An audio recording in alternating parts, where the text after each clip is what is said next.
final chapter, the last but not least, is this primary suite, which we have, you know, sectioned off with our lovely little pocket. And it's very funny talking about his and hers. We have the smaller closet, even though we have the spillover closets in the other areas for him.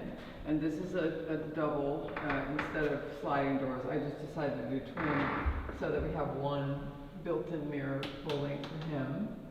I have to adjust this hinge because it shouldn't squeak. There's another little tiny narrow closet here that, I don't know, to me it's linens or, I don't know, whatever. It's just extra stuff for shoes or who knows what, probably to the bottom. We'll get over to that section later, but here we have her walk-in closet. Again, California closets, there's 9 or 10 in the end. Did such a great job. We sort of drove using every bit of space between Kelly, their designer, me, and then the client. And so one of the things that was really important for her, this is a beautiful, I think it's Casoro safe. They're just stunning. And it has a factory setting, which of course, I don't have in me, but inside of it is it's an incredible organization for jewelry and, you know, all the suede compartments and things like that. And it's lit. We had a boo-boo, we didn't have the lighting for it, so we had to punch an outlet and pull it from the bathroom, which was kind of funny, not funny. But we fixed it. All of my Jessica lighting, which is LED, and what I love about it is it's so bright and it's not in your face and you can see everything, but it's just great to have all this double storage and shelving and drawers. And then, you know, there's hanging racks and little hooks. Hooks are on the sides for every little speck of space is utilized, which I love. And I think it's really important. You know, we don't have enough storage for clothing. This is the sitting room. And so here, besides having, you know, the TVs in every room, managed Wi-Fi is covered from that room is where I think we put one on the wall for the managed Wi-Fi system.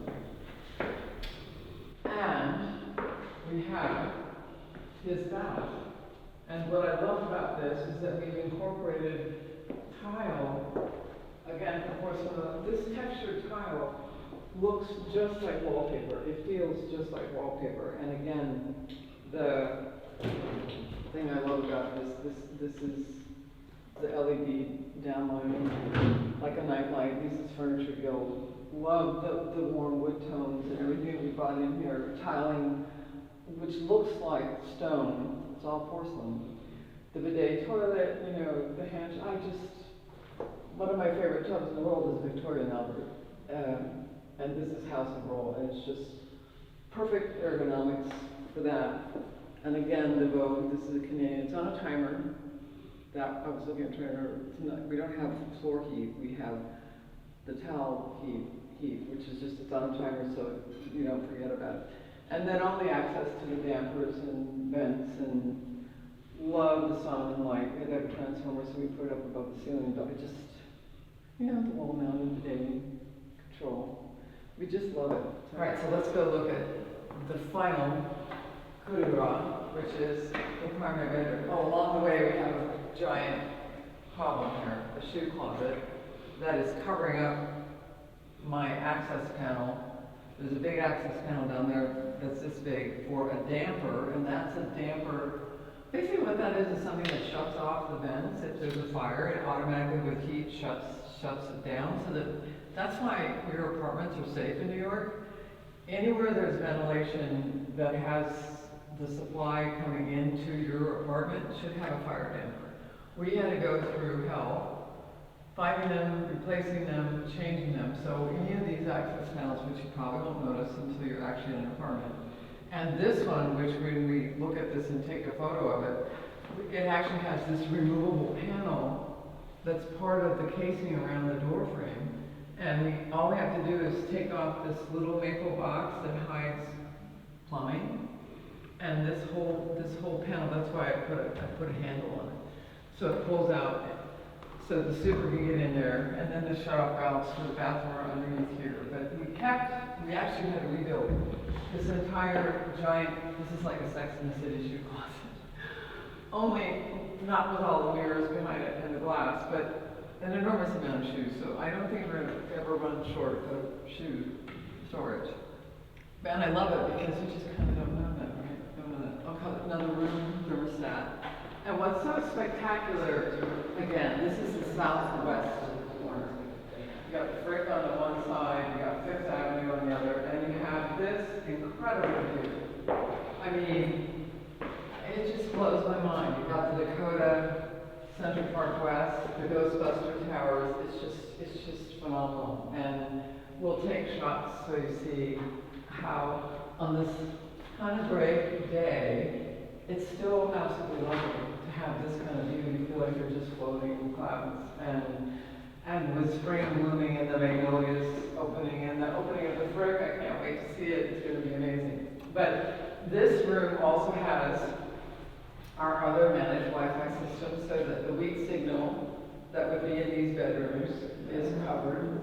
And we have this beautiful light that's another visual comfort light. And you'll see the continuity of the floors and the trim and the detail. I think it's just beautiful. And my most favorite and most difficult part of the project was this bathroom, believe it or not. I mean, there's 1,000 moving parts, but this one was hell. Because besides, incorporating pocket doors the way that I like them with pockets, hear anything, I had to be within a 16th of an inch. We had a corner green, we'll cut into the 4 pictures, corner green bathroom with a corner sink. And I needed the space, so I really wanted to see a big, 40-inch vanity with our beautiful storage behind the Rover electric, as well as the tall storage here for makeup and the magnifying glass. It's just, I think, for a woman having her own bath, I couldn't ask for more, and I had to fit everything in, and we had no room. So we have this beautiful shower. It's probably 36 by 40, and it has a niche. We'll do the B-roll so you see what it is. The niche and the same kind of bowl, and my frameless glass guy, I just love Parthenon. I love Thomas. They're amazing. And we have all the access panels and the lighting. It's all dimmable. We have hooks. We have the timer for the low towel warmer. But this tile, the texture of this tile, which is a different color, it looks like wallpaper, and people are just amazed. Everybody comes in and they say, "It's not wallpaper." I'm like, "No, not in a bathroom.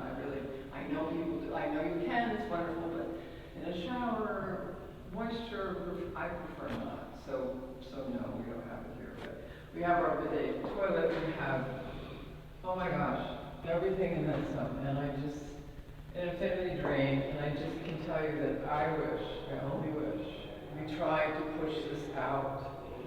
We knew we could have a bigger bathroom, but the building wouldn't let us. They pulled us back to say, oh, wet or dry, and we're like, damn, nothing we can do. But I can say ciao for now, and I think that this is probably the biggest of all of them.